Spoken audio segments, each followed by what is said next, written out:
Programa de História Oral do Poder Judiciário.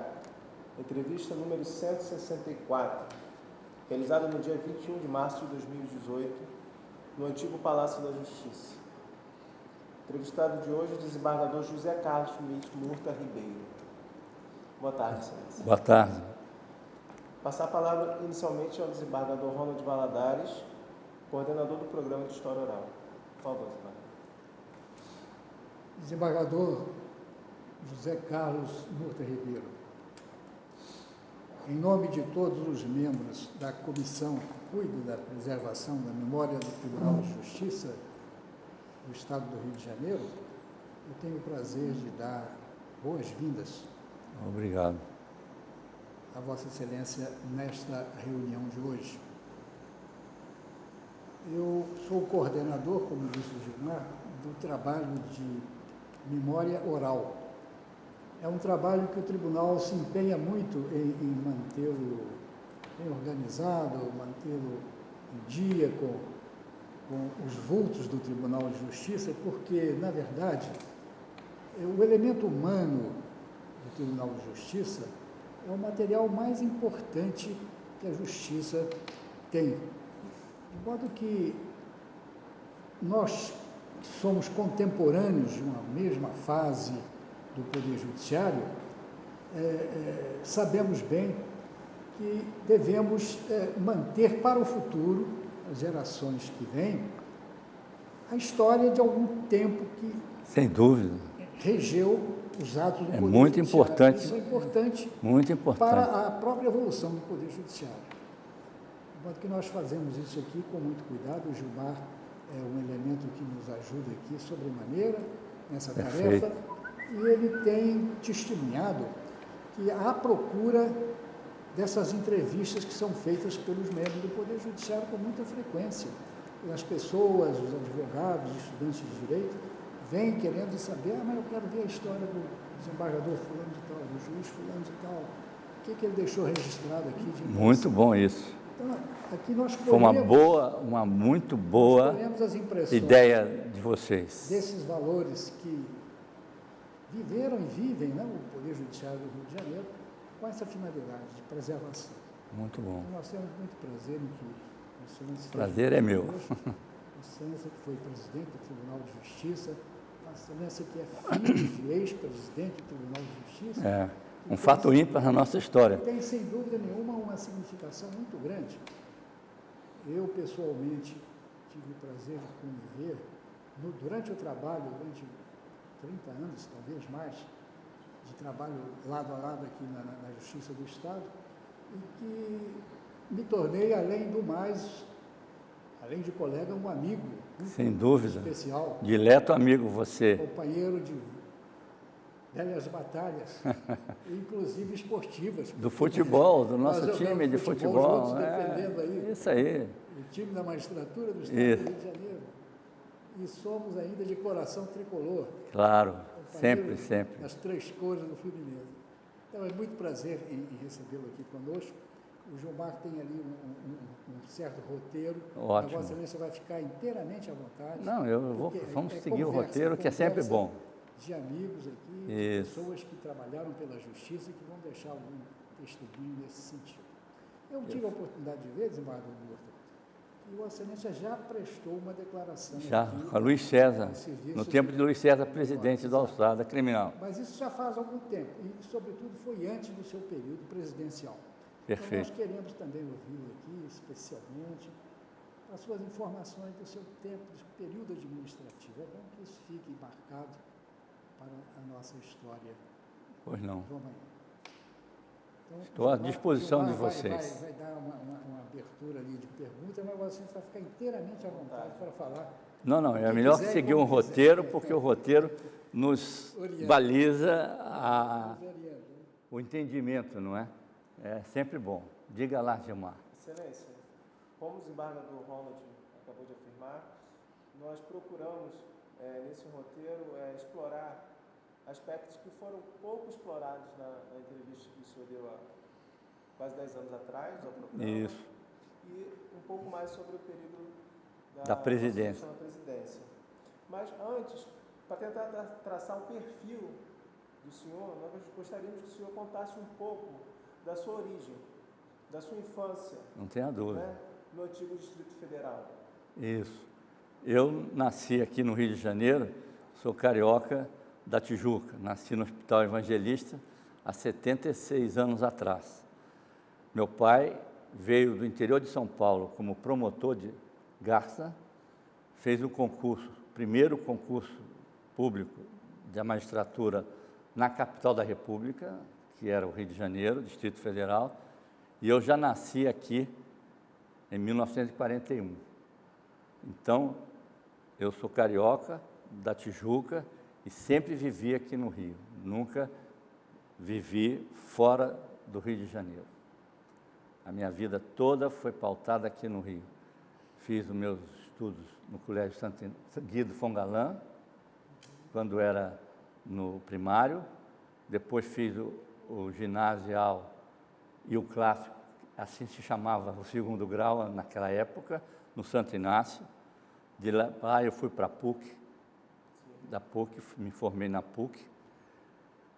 Logo que me formei ainda estagiário, fui trabalhar no escritório do Arnoldo Valdes, nosso professor de Direito Civil emérito, e que muito me ajudou na carreira e no concurso, porque depois dos nossos trabalhos a fazer do foro do dia a dia, ele às vezes me recebia de noite lá na casa dele, 9 horas da noite, estudávamos lá para o concurso, das 9 até as 11h30, 15 para meia-noite.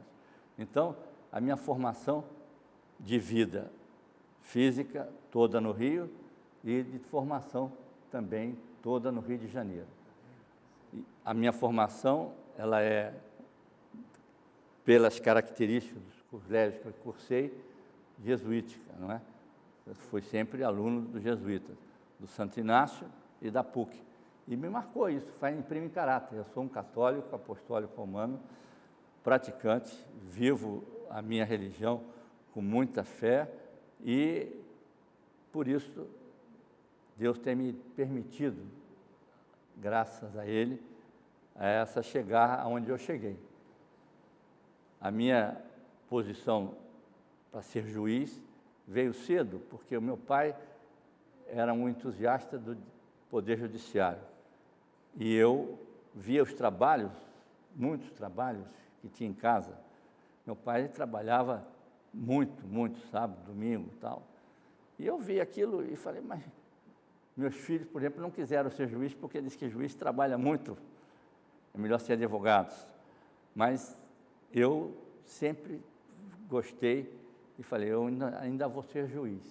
Então, eu sou um juiz que posso dizer a vocês com tranquilidade, vocacionado. Eu sou juiz porque eu quis ser juiz. Eu não entendo ser juiz, que é uma profissão magistrado. Eu entendo que é mais, é uma missão. Você ser magistrado, você se vocaciona para ser magistrado. Ninguém pode dizer, eu ganho bem, como hoje está se falando muito, é bom salário, ganha essas coisas dos nossos vencimentos, que não tem nada de excepcional, e não falam de quem é vocacionado. Eu entendo que juiz tem que ter vocação para ser juiz, não é uma mera profissão. Então, esse é o meu desenrolar nessa cidade, nesse estado, cidade-estado, né? Antes, agora, depois da fusão, capital do estado do Rio de Janeiro, eu participei de todas essas mudanças. Todo esse período. Eu vejo do meu pai, ele foi membro do Poder Judiciário de 3 instituições diferentes. Distrito Federal, quando ele entrou. Estado da Guanabara, quando a capital se mudou para Brasília.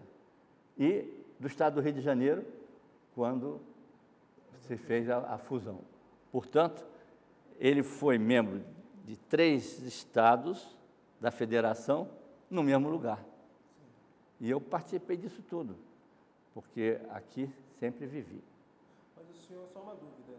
Pois não. O senhor afirmou que ele Era promotor. É promotor em São Paulo, Em São Paulo. em Garça. Veio de lá para cá fazer o primeiro concurso. Como se deu o ingresso. Como se deu o ingresso dele. Primeiro concurso público da magistratura nacional. Que antigamente isso era pretor, de pretor você passava a juiz e se nomeava, o presidente nomeava, não é? E como era Distrito Federal, ele foi nomeado pelo Getúlio Vargas, o velho Murta. E eu chamo ele de velho Murta carinhosamente. Quando eu falo assim, meu coração fica em festa, porque foi um homem excepcional e eu tive um exemplo dentro de casa. As palavras voam, os exemplos permanecem. Então eu tive um exemplo em casa. Daí que a minha vocação veio cedo para ser juiz. Não sei se o senhor sabe, pelo menos entre os funcionários aqui do Museu da Justiça e Centro Cultural, a gente diferencia desembargador Murta pai e desembargador Murta filho. Muito bem, muito bem. Para saber de qual nós estamos falando. Isso, tem que falar sempre, porque é uma coisa rara. O nosso historiador e também membro dessa Comissão Memória da Justiça, Antônio Isaías, nosso historiador, ele pesquisou, disse que em tempos recentes de século nunca tinha acontecido um pai e um filho serem presidentes do mesmo tribunal. Meu pai foi presidente do tribunal ainda no tempo da Guanabara, mas é o mesmo tribunal, porque as transformações foram feitas por movimentos políticos. Então, ele foi presidente e eu fui presidente 37 anos depois que ele foi ser presidente.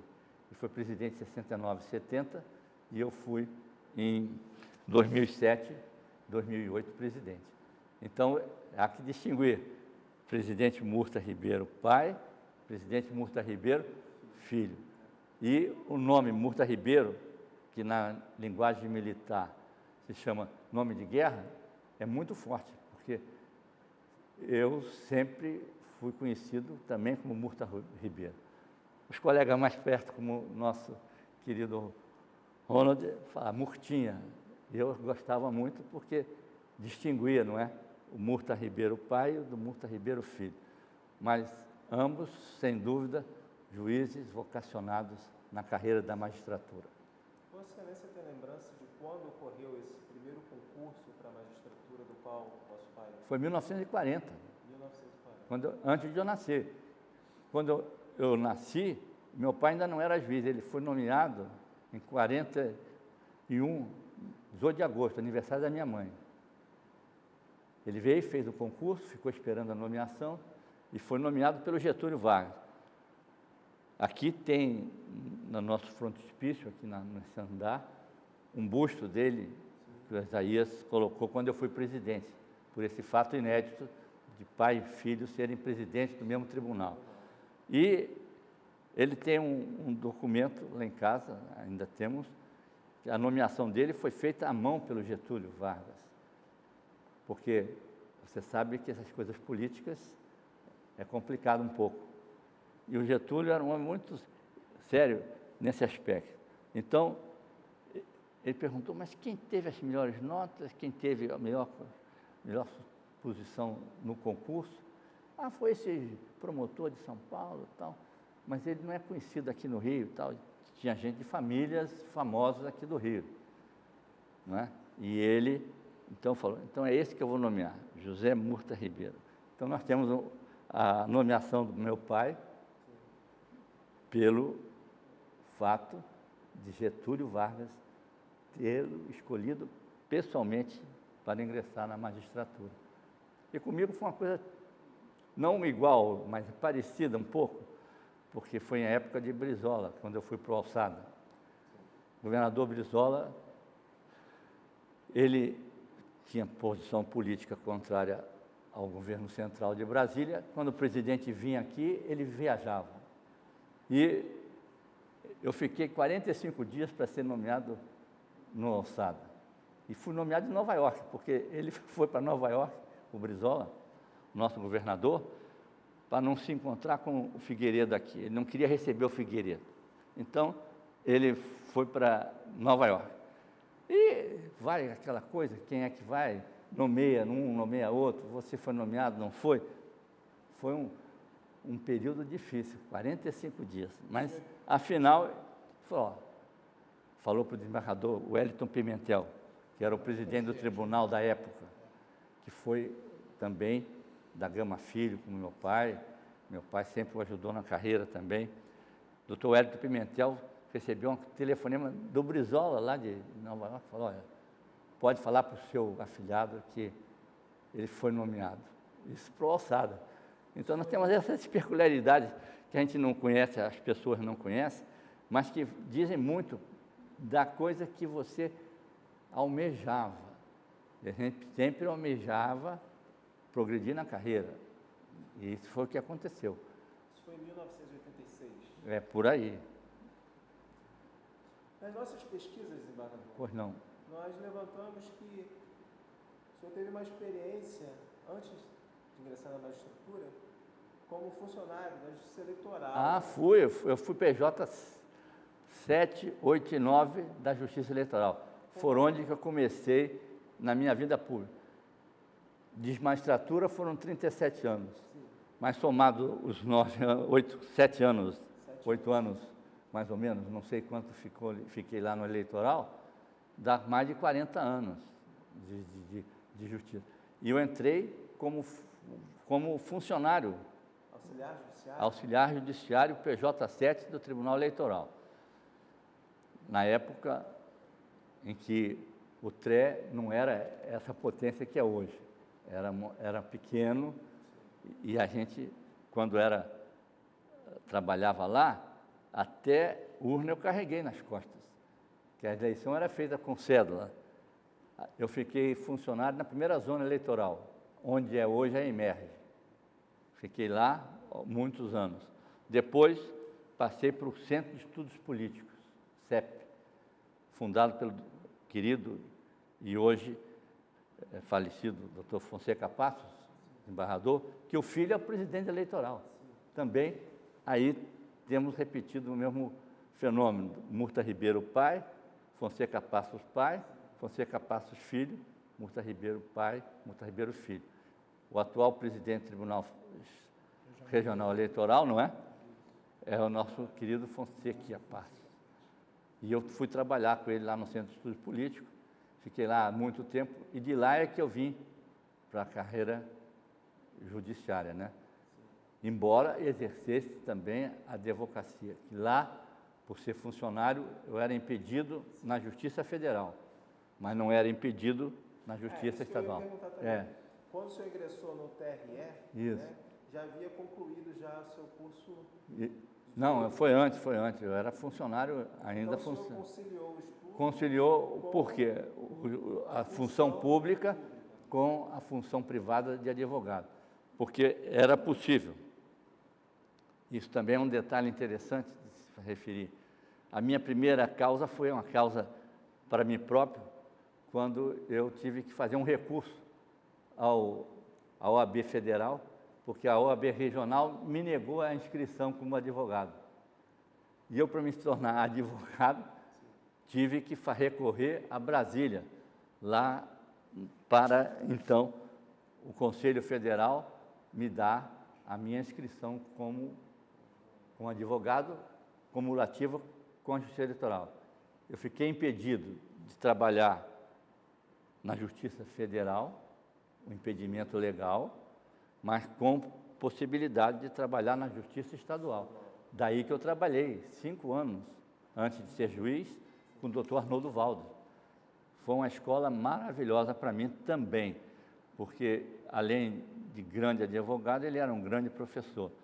E era amigo da família. Então, ele me tinha como um membro da família dele. E assim eu me considero até hoje. Foi meu padrinho de casamento, o doutor Arnoldo Valdes, dona Heloísa Valdes.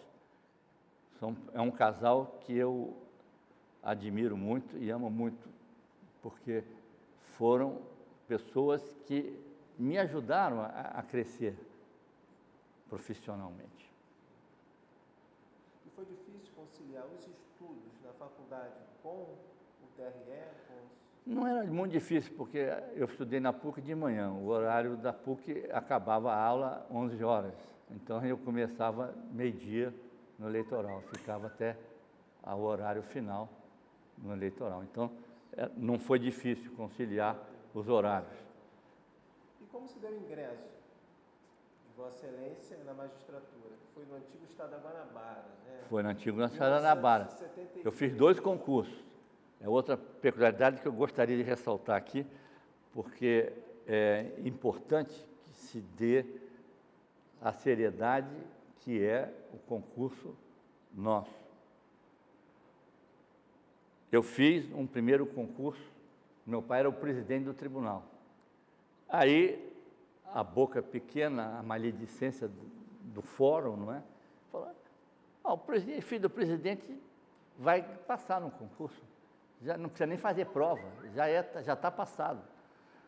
E no primeiro concurso que eu fiz, não fui feliz, fiquei preso em Direito Civil. O doutor Herbert chamou. Fui reprovado. Aí o pessoal falou, não é possível reprovar o filho do presidente. Falei, não fiz boa prova, eu reconheço, eu mesmo reconheço. Me deu uma inibição aí, que aqui tem um lugar que chama-se Lugar dos Pássaros Perdidos. Salão dos Pássaros Perdidos, aqui em frente da nossa sala principal desse tribunal. E eu não fui bem, eu me deu aquela inibição, perguntas fáceis eu não conseguia responder. Então, fui reprovado, fiz o segundo concurso, e aí me aprovei em 11º lugar da minha turma. E desde aí sempre trabalhei na justiça, sempre querendo buscar esse objetivo de ser juiz vocacional.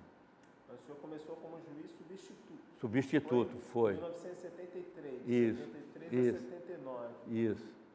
Como é que atuava um juiz substituto? Eu já tinha muita experiência, porque eu fiquei 5 anos na advocacia, doutor Arnoldo.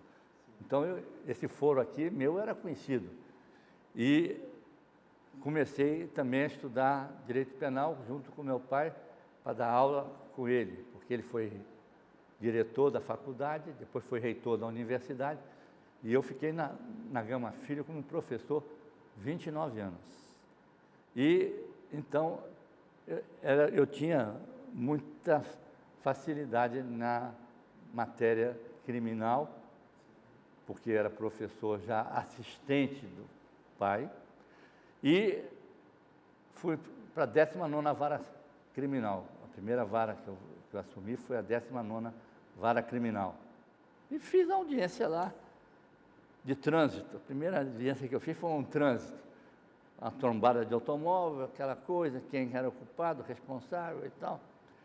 E, por coincidência, o advogado era o doutor Fabrício Bandeira Filho. Não, o velho doutor Bandeira Bandeira. E fez um elogio a mim, que já me conhecia, um jovem juiz e tal, mas que gostava de estar na minha presença, presidindo a audiência. E um caso de trânsito, eu já conhecia, fazia muitas advocacias de todos os ramos, e fiz a audiência. O fato não era muito difícil, eu já tinha estudado antes o processo, dei a sentença na hora, ele ficou abismado. Ele falou, mas o senhor, no primeiro caso, eu falei, eu estudei antes um pouquinho para vir fazer a audiência. O meu juiz titular era o Dalton Costa, que também chegou a desembargador. E o Dalton me falou, não, você vai presidir isso aqui hoje e tal. Eu não estou me dando bem com essa promotora aqui, você fica com ela e tal. Eu falei, tá bom. E foi assim que eu comecei na magistratura. Não houve nenhuma dificuldade de mudar de lado? Não houve, para mim não houve nenhuma. Não houve não. Graças a Deus. Aí o senhor já falou que atuou na 10ª criminal, né? 19ª, comecei na 19ª. A 10ª eu fui titular muitos anos. Muitos anos titular na 10ª. Aí além da 10ª, por quais? Passei por muitas varas. Eu, tal qual o Ronald, não é? Nós no início passávamos muitas varas, sempre. E eu passei por muitas varas. Passei pela 18ª criminal, 6ª criminal, 5ª de família, 3ª de família, 4ª de órfãos. depois 10ª criminal, quando eu fui titular. Aí fiquei que faleceu, o titular era Diocleciano de Oliveira, um grande juiz, infelizmente morreu cedo. Ele era juiz auxiliar da presidência quando faleceu. E eu já estava substituindo a ele. Quando se deu a vaga, acabei sendo promovido a... Não, você lembra, Ronaldo? Era promovido ou removido de juiz substituto a juiz titular? Acho que era removido. Era promovido. De juiz substituto a juiz titular da 10ª Vara Criminal. Lá fiquei o tempo todo. Só um instante. Diga lá, doutor Ronaldo. O nosso entrevistado descansar um pouquinho a voz. Eu falo muito, eu sou prolixo, né? Eu vim para a magistratura do Estado do Rio de Janeiro antes da fusão. Isso, então, Guanabara também. Mas eu estava no Estado do Rio Antigo. Isso. Já era juiz no Estado. Em 1976, depois da fusão, eu, na primeira lista de ingresso de novos juízes para o novo Estado, eu vim para o Rio de Janeiro, em 1976. E, de certa forma, para mim foi uma surpresa, porque, na ocasião, eu era juiz em Teresópolis e havia sido criada lá a 2ª Vara Civil. E o tribunal me designou para instalar essa 2ª Vara Civil. Eu era juiz substituto lá. Veja lá. Em Teresópolis. Então, instalei a 2ª Vara Civil, pus em funcionamento, fiquei lá como juiz em exercício durante uns 3 ou 4 meses, até que essa lista de promoção... Então, viesse para cá. Então, eu entrei na lista de promoção para a 2ª Vara Civil de Teresópolis e para juiz substituto do Rio de Janeiro. Porque aqui, depois da fusão, o juiz substituto ficou equiparado à 2ª entrância lá lá no Estado do Rio. Antigo Estado do Rio. Isso. O que aconteceu foi que a lista em que eu estava indicado aqui para o Rio de Janeiro foi feita antes da de Teresópolis. E eu fui promovido para cá. Beleza. Então estava tudo, eu, pelo menos na minha consciência, esperava que fosse ser promovido lá para ficar titular, pegar uma titularidade. Onde eu havia instalado a nova vara e tal. Então eu estava consciente que iria para lá. E para o Rio seria assim, vamos dizer, hoje, amanhã ou amanhã, agora eu vou ter que ir para o Rio de Janeiro, que é um estado só. Então acho que quanto antes eu for, melhor para mim. Claro, sem dúvida. Mas hoje ou mais amanhã eu irei. Então a surpresa foi essa. Eu entrei em lista e fui escolhido em lista tríplice para o Rio de Janeiro. Rio de Janeiro. E vim tomar posse. Mas eu não conhecia nenhum fórum do Rio de Janeiro. Caramba, Ana. Tomei posse. O homem de Minas, Alterosa, esse aqui é de Minas. Tomei posse na presidência e o doutor Dioclésio, que era juiz auxiliar. Isso. Depois que eu assinei a minha posse, saiu lá do gabinete da presidência e veio comigo pessoalmente me levar onde apresentá-lo. Onde eu ia em exercício. Veja lá, hein, Ronaldo, como é que é as coisas. Eu tenho essa memória dele. De Diocleciano. Diocleciano de Oliveira, um grande juiz. De um grande juiz, de uma pessoa cordialíssima. Cordialíssima. E outro que me ajudou no concurso também, porque o nosso concurso, você vê, eu fiz 2 concursos. Eu falei com ele, eu não no sei primeiro onde não. Pois é. Vou ficar perdido nesse foro grande. Vou levar o senhor lá. Muito bom. É isso mesmo. É só um detalhe. Isso é muito bom, porque você veja que a gente passou, eu já referi aqui há pouco, por 3 estados, né? Distrito Federal, Guanabara e Estado do Rio. Então é uma sem sair aqui do centro da cidade, no mesmo lugar, no mesmo prédio. 3 membros da federação diferentes. Uma outra Estados coisa membros. interessante na carreira de Vossa Excelência é que, pouco depois, o senhor ex-funcionário da Justiça Eleitoral retorna à Justiça Eleitoral como juiz. Doutor Plínio Coelho. Plínio Pinto Coelho foi quem era o presidente do TRE. Era presidente do TRE e você, quando era substituto, você fazia substituições nas zonas também. Eu fui, ele falou há pouco tempo aqui com o doutor Horta, Francisco Horta, e ele era juiz nosso e do juiz eleitoral. Eu substituí algumas vezes, quando passava na vara de Offa, ele era juiz de Offa na época, na vara também na zona eleitoral. Então, eu já era conhecido algumas zonas, a dele era das Laranjeiras. Por coisa do Fluminense, né? Por coisa, por causa do Fluminense. Mas o Horta, não, agora você vai lá na zona, vai tomar conta da zona eleitoral das Laranjeiras. E eu já era. Depois eu falei, olha, é um cargo relevante, mas era dólar-man naquela época, não tinha muita gratificação, nada, não tinha funcionário, era uma justiça também de vocação. E eu me candidatei e fui nomeado, então, juiz da 5ª Zona Eleitoral. Zona Eleitoral Copacabana, da qual também meu pai fora titular muitos anos. E fiquei lá 10 anos. Eu fiquei bastante tempo, porque não tinha esse prazo de agora, renovando de 2 em 2 anos, você tem que sair para dar vaga a outro. Tem uma rotatividade. Naquela época não tinha. Então eu fui juiz também da 5ª Zona Eleitoral de Copacabana durante 10 anos. A experiência que o senhor tinha como ex-funcionário ajudou de alguma forma? Ajudou por causa que eu conhecia os funcionários, os colegas, que sempre foram ótimos. Recentemente faleceu, com 90 e poucos anos, 93 anos, o Araújo, que foi meu colega no TRE, como funcionário, que é pai do nosso médico hoje, Francisco Barreira. Então, a gente faz uma amizade muito grande. Eu conhecia todo mundo.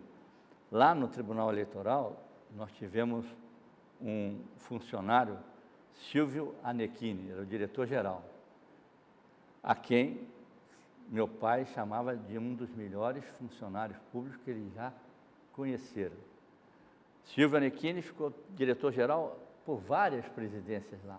Ele conhecia o TRE por dentro. Como eu tinha sido funcionário dele, eu tinha muita facilidade dentro do tribunal, não é? E quando eu fui juiz eleitoral, para mim foi mais fácil, porque eu conhecia o staff do Tribunal Eleitoral. Tinha em casa. Isso. E o Silvio era esse funcionário maravilhoso. E o meu pai, antes, tinha tido um chefe de zona chamado Léo Mauri. Esse doutor Léo Mauri, ele era um funcionário também de escola. Esse funcionário público antigo, que vestia a camisa. Era um funcionário, meu pai falava tudo. Quando meu pai foi presidente, meu pai o chamou para ser chefe do gabinete da presidência. Léo Mauri saiu da zona eleitoral para ser chefe do gabinete do presidente do tribunal, aqui. Nesse prédio onde nós estamos hoje, que eu tive a oportunidade, como presidente, de restaurar. É uma das obras que eu gosto mais da minha administração. Não inaugurei, porque não deu tempo, porque restauração demora muito. Mas esse prédio restaurado e virado Museu da Justiça e Centro da Memória, ele foi feito por muito esforço do presidente Murta Ribeiro. Eu. Por quê? Filho. Porque eu estou dando esse depoimento a vocês hoje, de coração feliz, aberto, porque eu entendo que nós não podemos esquecer da história. Um povo sem história não é povo, é ajuntamento, não é? Então, para você ter um povo, você tem que ter uma história. E queriam transformar isso aqui num tribunal comum de varas comuns, acabar com tudo. Eu falei, não, isso aí, esse tribunal tem uma tradição. Já passou por 3 estados da federação, estados da federação, tem uma história, não vamos poder dissolver. E eu insisti, e o tribunal, o órgão, né, especial, acompanhou o presidente e a gente erigiu isso aqui nesse centro de memória e centro de museu da Justiça. E eu fico feliz quando eu venho aqui, essa sala linda, bonita, que vocês vão ver, porque está sendo gravado, e é uma das obras da minha presidência, que eu me orgulho muito de ter feito força para que não fosse aqui transformado em varas comuns. Você imaginou? Esse salão aqui seria dividido em 2, 3, para fazer varas comuns. Com tantos prédios novos sendo feitos, não tinha necessidade, entendeu? E foi isso que aconteceu. Mas, assim, a relação do senhor com esse prédio, né, É muito grande, desde pequeno, desde pequeno. O senhor antes da entrevista falou que foi um período foi um período especial quando o senhor foi juiz do Tribunal de Alçada. Isso. Criminal. A melhor fase da minha carreira, os 10 anos meus que eu fiquei numa alçada criminal. Muito, muito. Quando eu entro aqui, você pode dizer, eu posso dizer de coração, a bimocorde, como falava o meu pai, o velho Murta, que eu falo, velho Murta, mas velho Murta, não, é um carinho, é como eu falava com ele. E ele teve uma doença longa e eu pude assisti-lo diariamente, então era uma simbiose muito grande. Mas esse prédio me recorda de tudo, desde criança. Às vezes eu vim aqui, no passado, Distrito Federal, vamos voltar um pouquinho, um tempo atrás, e tinha o dia do pagamento. O pagamento era feito aqui nesse terceiro andar. Na boca do caixa. O cara abria uma mala com dinheiro, e os juízes, os embargadores vinham receber o dinheiro aqui. Isso eu vi, eu tinha 10 anos nessa época, entendeu? Desde essa época, meu pai, às vezes, não tinha empregado, não tinha nada, tinha que me trazia para o foro, eu vinha com ele. Então, isso tudo foi me fazendo cada dia mais próximos desse nosso prédio aqui da Justiça, que é um baluarte da nossa. Eu espero que preservem, como tem acontecido, não é? Todos os presidentes que me foram meus pósteros, não é? Eles têm mantido aqui arrumado, e como a gente está vendo que está arrumado aqui. Até porque anteriormente a gestão de Vossa Excelência, o prédio estava num estado um pouco difícil. Foi feita uma restauração. E também tem detalhes importantes de falar do prédio, falar desse prédio aqui. Você vê, eu era o presidente. O presidente tem uma falsa ideia que o presidente pode tudo. O presidente não pode tudo. Ele é apenas o representante do Poder Judiciário. Mas os colegas, a maioria das pessoas, você é presidente, você pode fazer e tal.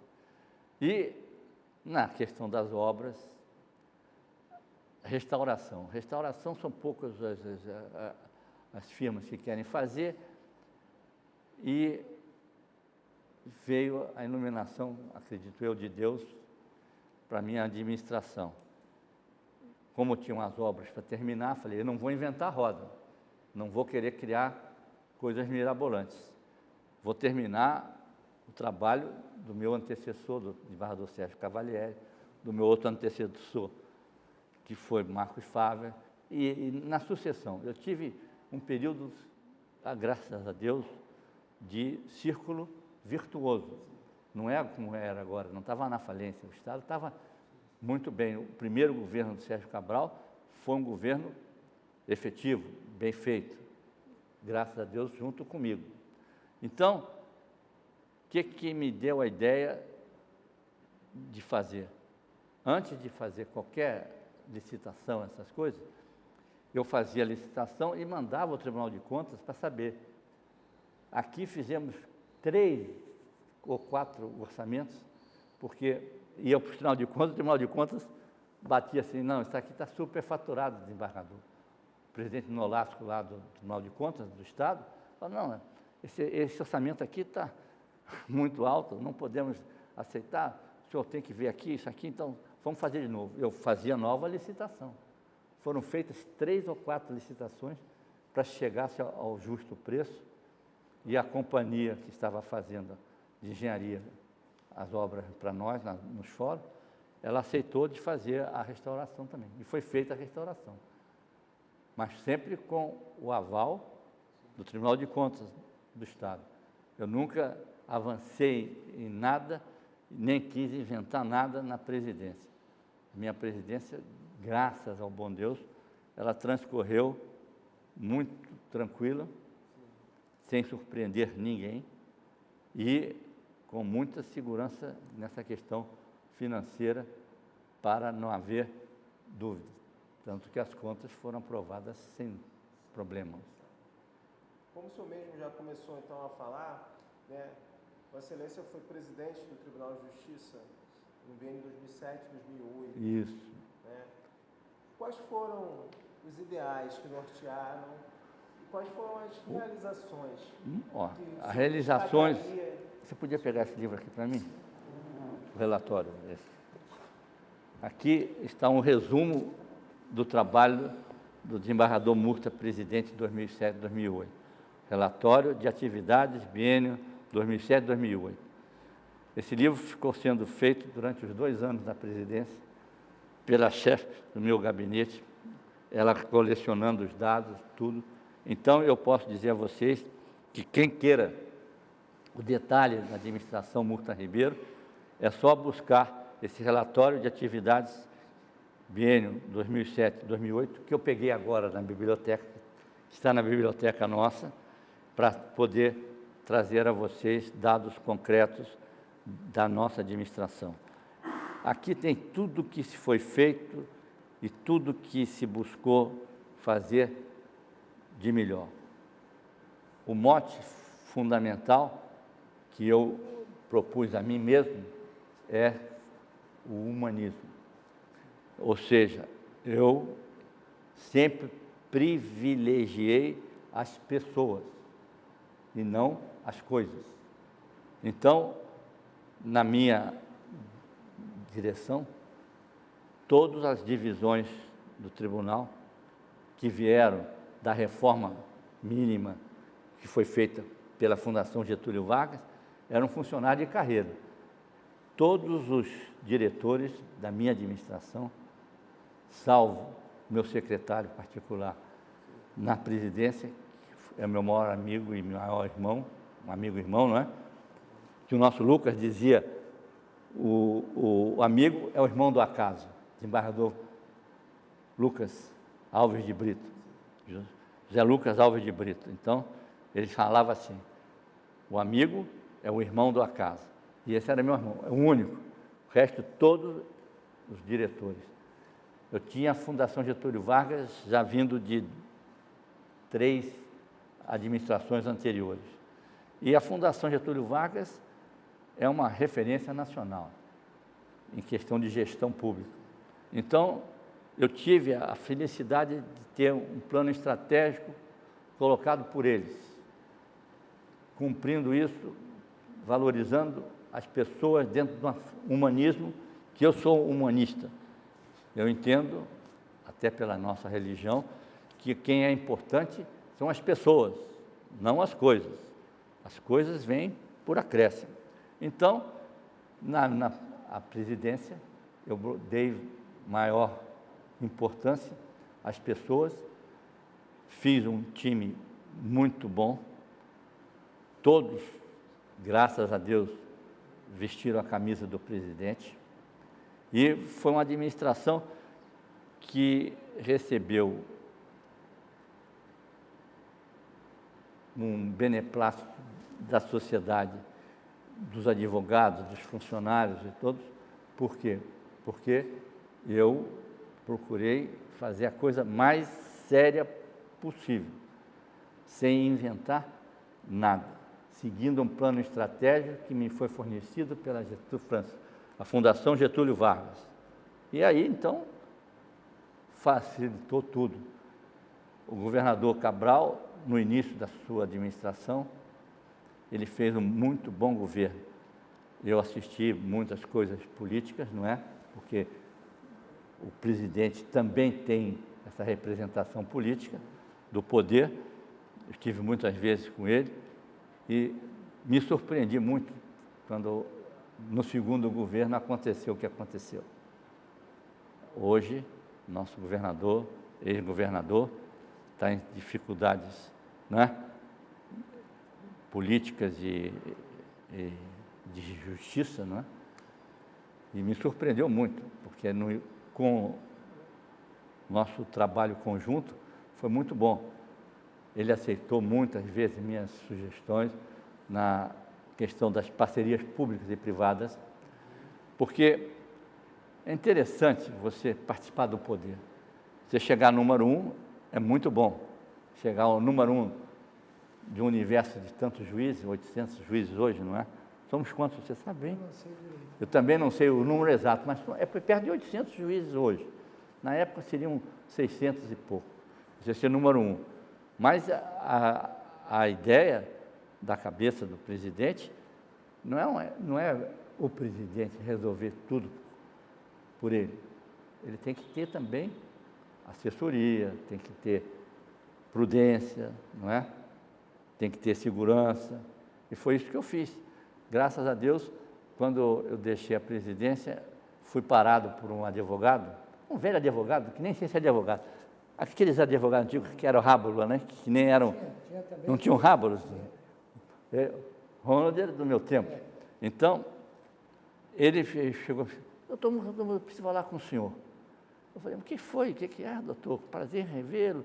O senhor ainda trabalhando? Eu falei, eu vou morrer trabalhando aqui no foro.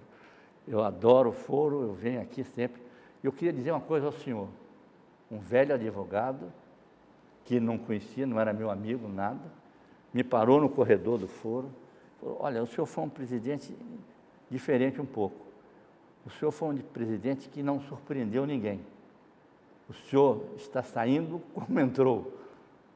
Então, o senhor pode ficar tranquilo, porque o senhor fez uma grande presidência. Eu falei, puxa vida, é a maior sentença que eu podia receber de alguém. Um homem do foro antigo e do foro atual, que vem me procurar, que eu não conhecia, e me dar esse testemunho. Eu fiquei feliz, porque às vezes você pode ter alguma coisa que você não achou que podia fazer e não fez, ficar triste, e eu não. Quando eu saí da presidência, eu não saí triste, eu saí feliz, tanto quanto quando eu entrei, porque sabia, e aqui está, para quem quiser, dos pósteros nossos futuros advogados, estudantes de direito, tese, é esse relatório. Aqui está fielmente retratado o que o presidente Murta, no seu biênio 2007-2008, fez. Muito tranquilo, procurei fazer isso da melhor forma possível. Tive, claro, todo mundo tem embates, não é? Com o governador, uma época, ele queria, dizendo que nós não tínhamos feito as obras, os funcionários, ele não queria dar aumento aos funcionários nossos, porque ele não podia dar para eles, os funcionários deles, os executivos. E nós tivemos 8% de aumento, teve, ou mais um pouco, 7% um ano e mais 5, 7, 5, 12. Acho que foram uns 12% de aumento real dos funcionários, dentro dessa figura do humanismo, do pessoal. As pessoas mais importantes do que as coisas.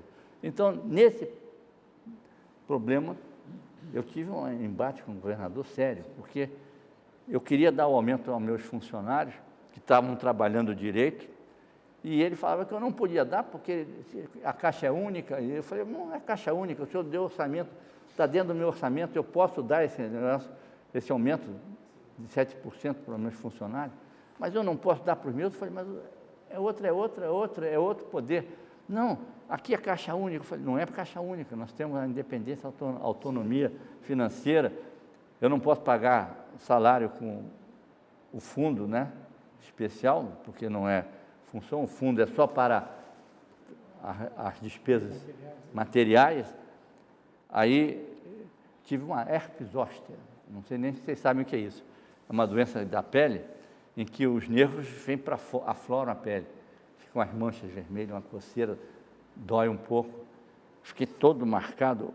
O meu médico falou, o Francisco Barreira, não é? Filho de Araújo, meu companheiro do TRE lá no início da jornada. Então, ele falou, puxa, nunca vi um negócio tão grande, doutor Murta. Que coisa. Aí eu tomei remédio e tal. Por quê? Porque eu quis dar aumento aos funcionários. O governador disse que não dava. Eu ia na Assembleia, o presidente da Assembleia dizia que ia pautar, pautava, na hora de votar ele tirava a pauta, porque o governador tinha maioria absoluta na Câmara.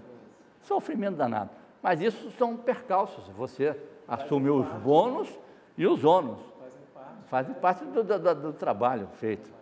Então, foi um período, eu digo a vocês, com toda sinceridade, com simplicidade, que eu me considero uma pessoa simples, nunca o poder me subiu a cabeça, não me importa nada de ser chamado de excelência, porque as pessoas ficam pensando, excelência, excelência. Você pode subir a cabeça, às vezes, de alguns colegas acontece.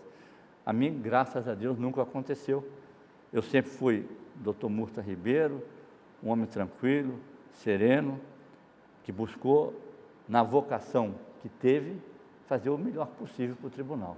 É isso que eu posso dizer a vocês. Excelência, além dessa palavra já, valorização, né, pessoal dos funcionários, dos juízes, houve também obras importantes. Que o tribunal bancou tudo. Houve também a questão aconteceu isso, aconteceu. Que também aconteceu Eu isso. queria falar um pouco também sobre esses aspectos também que Posso, são importantes posso, porque isso é uma coisa que me agrada muito, porque também tem um detalhezinho que posso contar mais na frente um pouco. O governador achava que o fundo podia tudo.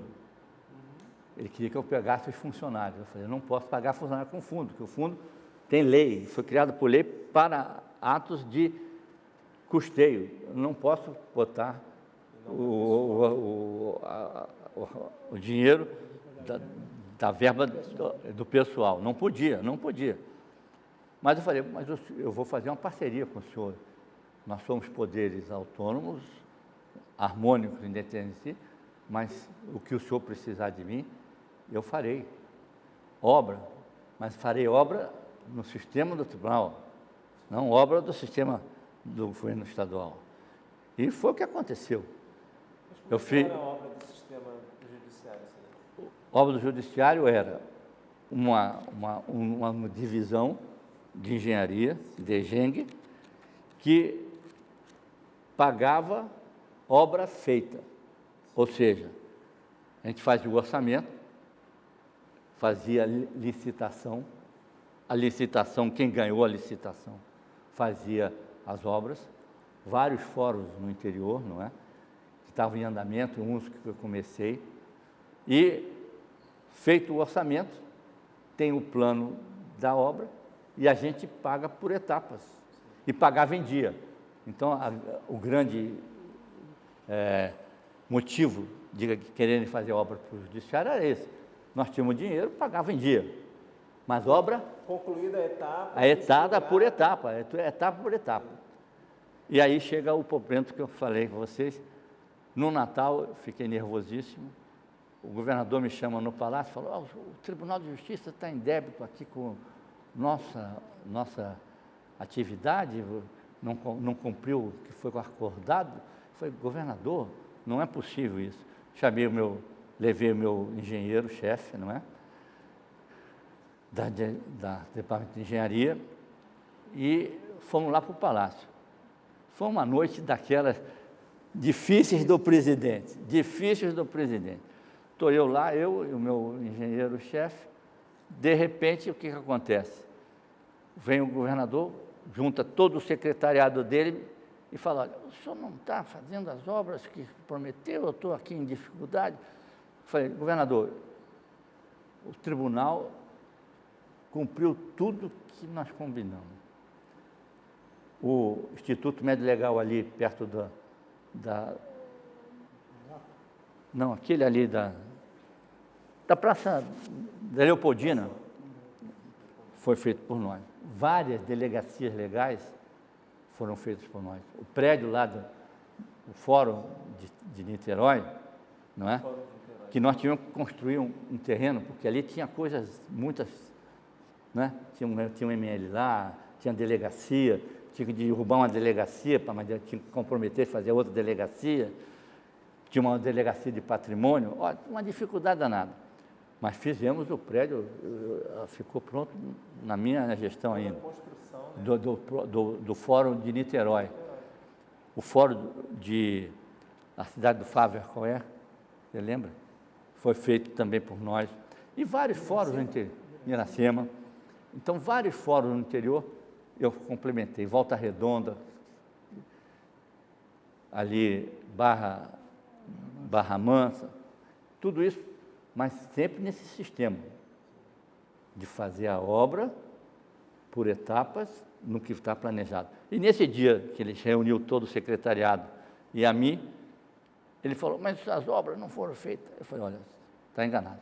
O meu engenheiro-chefe está aqui, todas as obras a gente entregou, fez assim, obra feita, obra paga. Não está feita, não pagamos. Aí ele chamou o secretário de obra deles, do governo, aí chegou para si, mas secretário, o senhor está me dizendo que o presidente está dizendo que está tudo feito, o que não foi feito é que não tinha plano estratégico, não tinha detalhamento do planejamento. Aí o secretário falou, governador, é verdade, as obras que não estão prontas, nós não tivemos a oportunidade de fazer. Aí o governador Sérgio Cabral chegou para mim, meu presidente amigo, me desculpe, a culpa é nossa. O default é nosso? Ele perguntou para o secretário.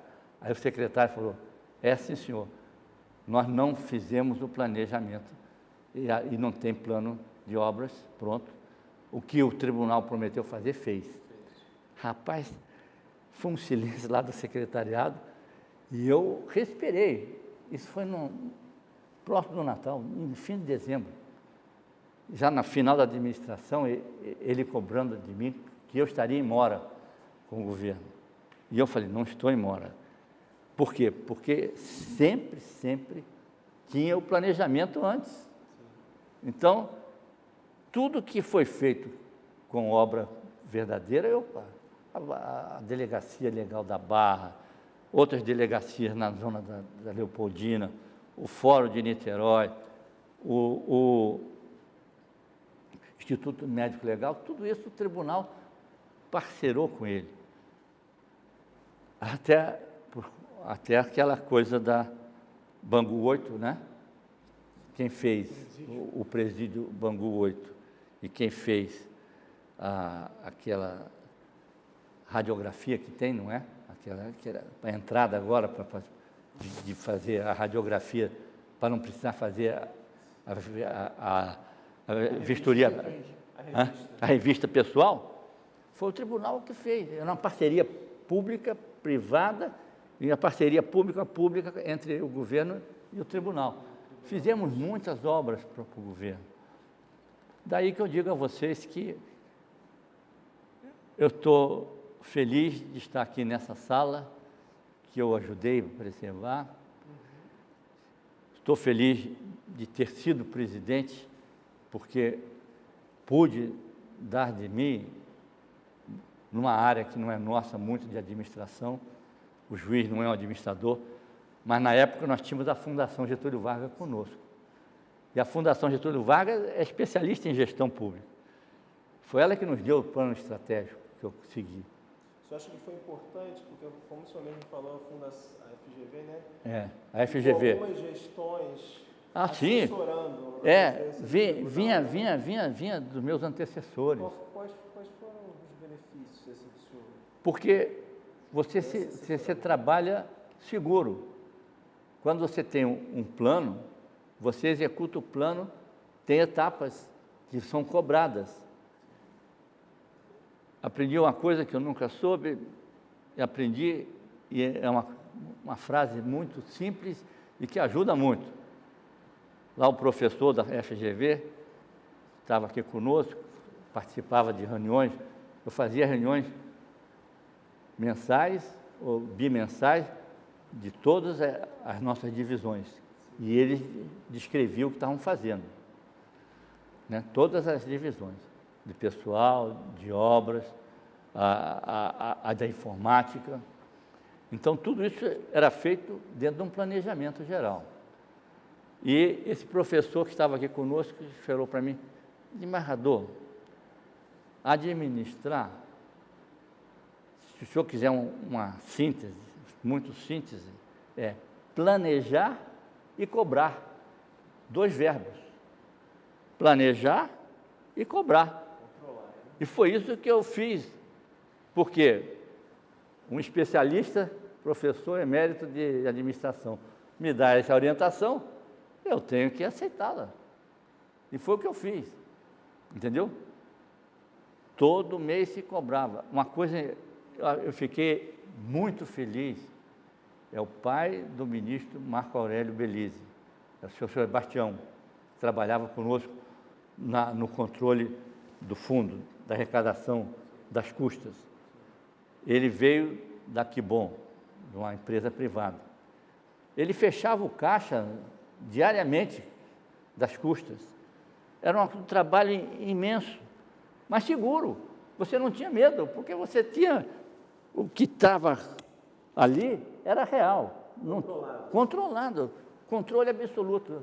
Eu não tive nunca uma dispersão.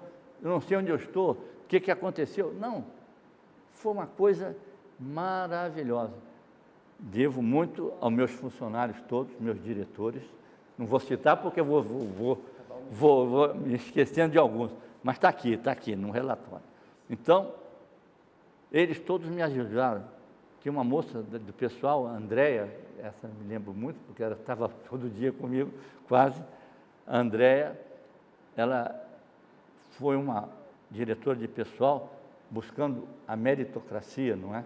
Ou seja, buscando fazer as coisas certas. Ela era funcionária também.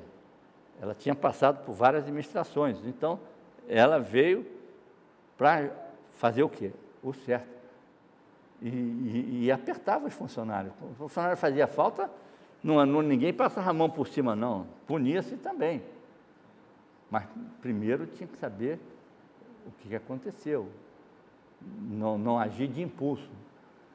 Foi um período que eu posso dizer a você muito feliz. Só uma outra questão que eu acho também que seria importante falar, que nos anos 2000, está em curso, né, ainda até hoje, a gente está instalando o processo eletrônico, né, que já está... A informática. Né?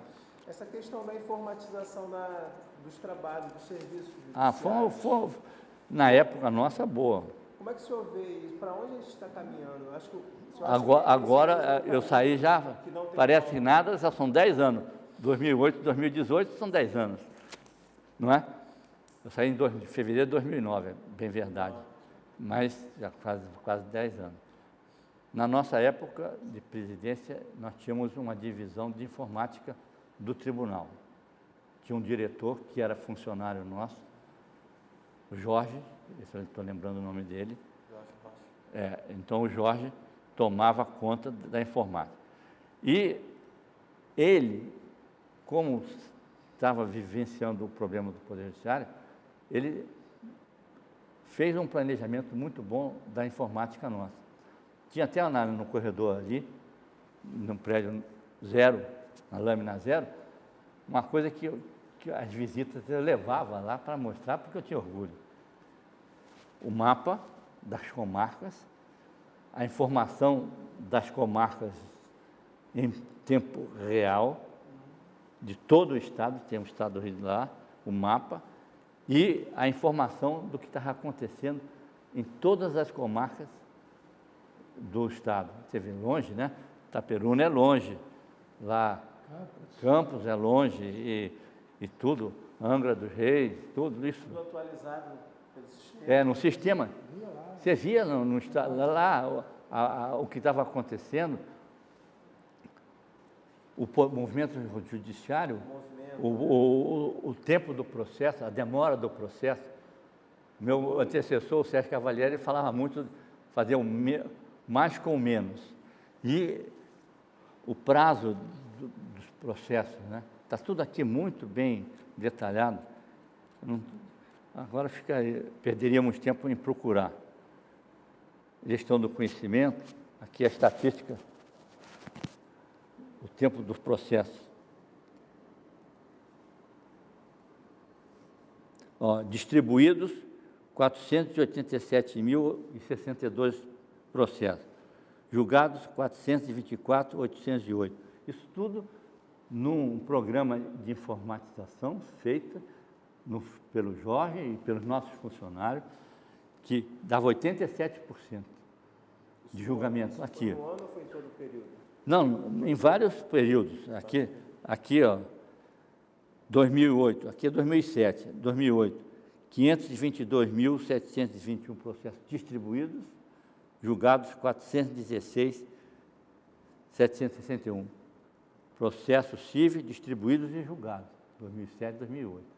Então, o nosso tribunal era o melhor tribunal do Brasil em termos de celeridade dos processos, não é? De produtividade. Então, está tudo retratado aqui com gráfico.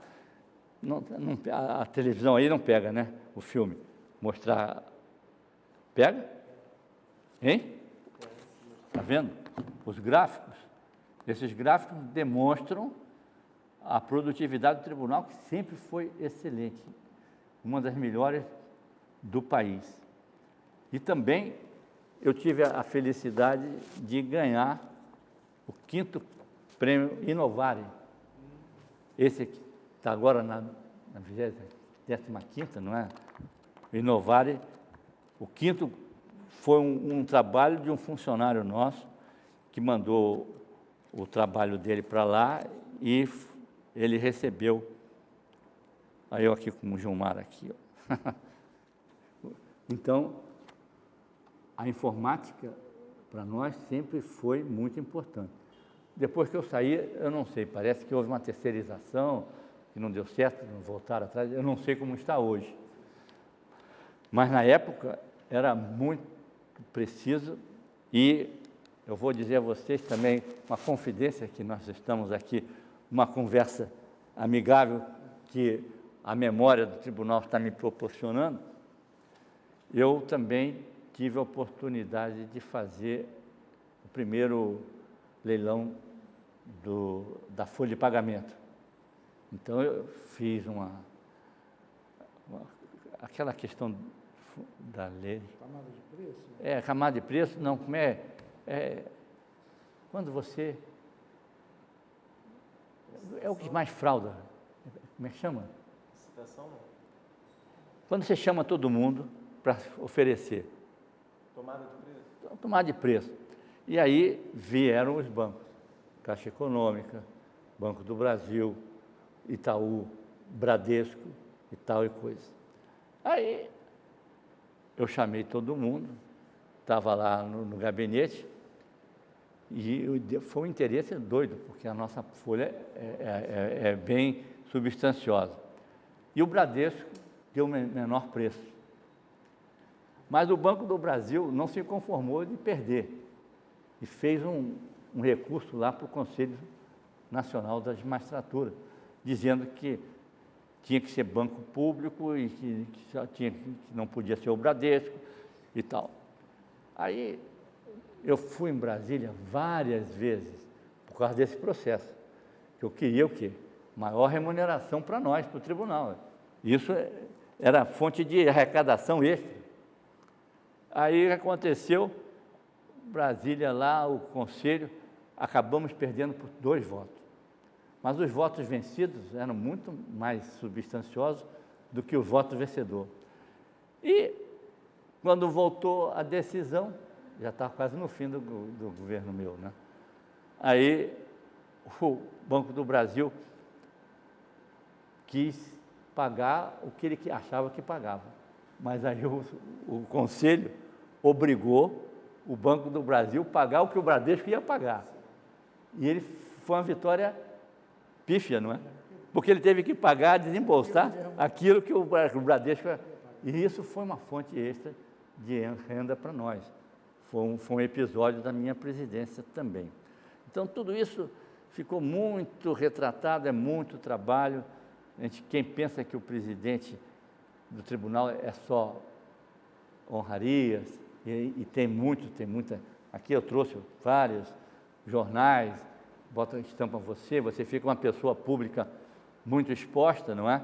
todo mundo conhece você, porque você aparece muito na mídia, mas é muito difícil ser presidente. Eu digo que dentro da minha função todas, que eu exerci até hoje, a presidência foi a mais difícil. Fui professor universitário 29 anos, fui juiz 37 anos na Justiça. Antes tinha os 9 anos lá do eleitoral, como PJ7, PJ8 e PJ9, federal, não é? E tudo isso. Mas o mais difícil foi ser presidente, porque há uma ideia equívoca que o presidente pode tudo. E não, o presidente não pode tudo. Ele tem que ser, e eu procurei ser, prudente, seguro. Principalmente, hoje essa palavra é meio difícil de falar, honesto.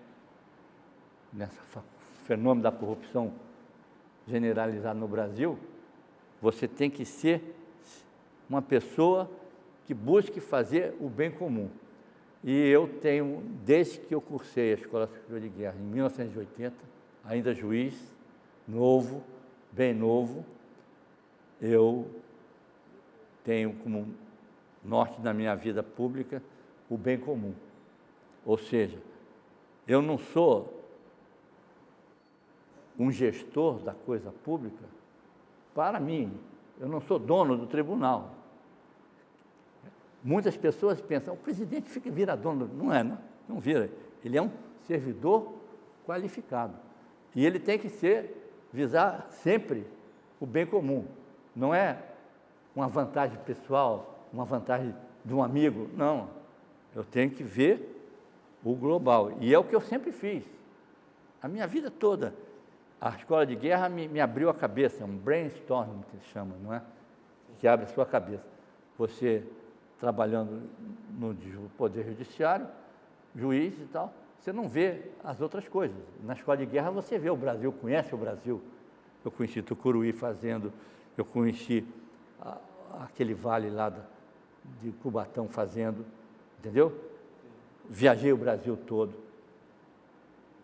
vi as coisas, fiz plano de governo, porque nós temos um trabalho lá interno da Escola Superior de Guerra, de fazer um plano de governo. Assisti uma coisa inacreditável, um cenário de guerra no Cone Sul, né? A gente pensou que nunca acontecia guerra, isso não existe mais, aqui na América Latina não tem. E teve a Guerra das Malvinas, 2 anos depois que eu saí. Eu falei, mas poxa, a gente estudou isso. O único cenário de guerra possível no hemisfério sul seria o Cone Sul, essa coisa da Argentina. A gente estudou isso 2 anos antes. E aconteceu a Guerra das Malvinas. Então, é um curso que abriu minha cabeça muito e me deu o norte da minha vida pública toda, que é o bem comum. O presidente do tribunal, ele não é dono do tribunal, ele é um servidor do tribunal, servidor qualificado do tribunal, e que deve buscar fazer as coisas para todos e não para alguns. Isso foi o mote. E eu digo a vocês, é só buscar esse relatório aqui, que a presidência Murta Ribeiro fica bem fotografado. E é o representante, né, Excelência, do Poder Judiciário. Isso, você tem a representação do tribunal, cansa muito. Eu engordei 15 quilos como presidente. Por quê? Porque entendo, na época entendi, entendo até hoje, que é a obrigação do presidente comparecer naquilo que ele é convidado. As pessoas querem a sua presença. Quando você é convidado, você tem que ir. Quando não comparece, tem que comunicar a falta. E eu, como presidente, quando convidado, eu procurava comparecer, ser presente. Eu fiquei muito conhecido. E aqui, ainda num detalhezinho, não sei se vocês vão recordar, muitos de vocês são novos, mas na época eu estava lá na presidência, andando de carro oficial, com a escolta e tudo mais, não dirigia carro nenhum, E apareceram os pontos na carteira, não é? Perdeu a carteira. Aí apareceu na primeira página do jornal, poderosos, velozes e poderosos. Estava lá o governador, o presidente, o Pisciani lá da Assembleia, o presidente do Tribunal de Contas, todas as autoridades principais do Estado com a carteira bloqueada por causa de infração de excesso de velocidade e tal. Infração de trânsito. Quando não era nós. Aí eu tive que fazer uma defesa, o coronel Guerra, que era o chefe da segurança nossa, da divisão de segurança, me deu uma declaração, declaro para os devidos fins, etc., que o presidente Murta não está dirigindo o seu carro particular, que está sendo dirigido por sua esposa, filhos e motorista, porque ele anda conosco. O governador também. O governador nem Cabral nem anda, porque ele anda de helicóptero. Ele anda, mas apareceu lá no jornal. Apareceu no jornal, Velozes e Poderosos. Primeira página do jornal Globo, do jornal, ainda tinha jornal do Brasil e tudo. 3 anos após o final de sua gestão, o Excelência se aposentou, né, em 2011. Isso. E de lá para cá, Excelência? Olha, não senti... Você tem alguma atividade, advocacia? Sempre na atividade. Magistério? Porque é outra coisa que eu aprendi, a cabeça não pode parar e você tem que saber continuar trabalhando. O magistério eu parei um pouco, por quanto fui professor 29 anos na Gama Filho e dava aula às 7h30 da manhã. Eu moro em São Conrado, para chegar na Gama Filho na época, era um sacrifício. Mas até hoje me acordo 6 horas da manhã, 6h30 eu acordo. Claro, não preciso mais levantar, não levanto, mas pelo hábito dos 29 anos, eu acordo 6h30 eu acordo. E quando me aposentei, não senti muito. Nem sei se é por causa desse meu humanismo, desse meu jeito de ser, que as pessoas me acolhem bem. Até hoje eu me sinto feliz. Fui buscar esse relatório na biblioteca. Fui tratado muitíssimo bem pelos nossos funcionários. E desde que eu me aposentei, não me sinto... aposentou, você fica mal. Não. Eu participo do terceiro setor, fui presidente do Rotary Club, do qual eu participo como rotariano, fui provedor da Igreja da Glória, do Outeiro, aquela igrejinha ali, aqui em cima do aterro.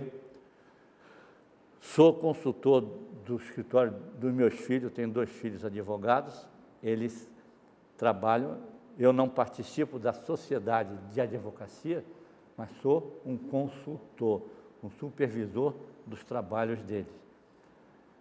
Quando precisamos ir a Brasília, aí é outra coisa que eu me sinto muito bem, é quando eu chego a Brasília, vou falar com os ministros, sou muito bem acolhido pelos ministros. Então isso faz bem ao meu ego, mesmo de embargador aposentado já há 6 anos, não é?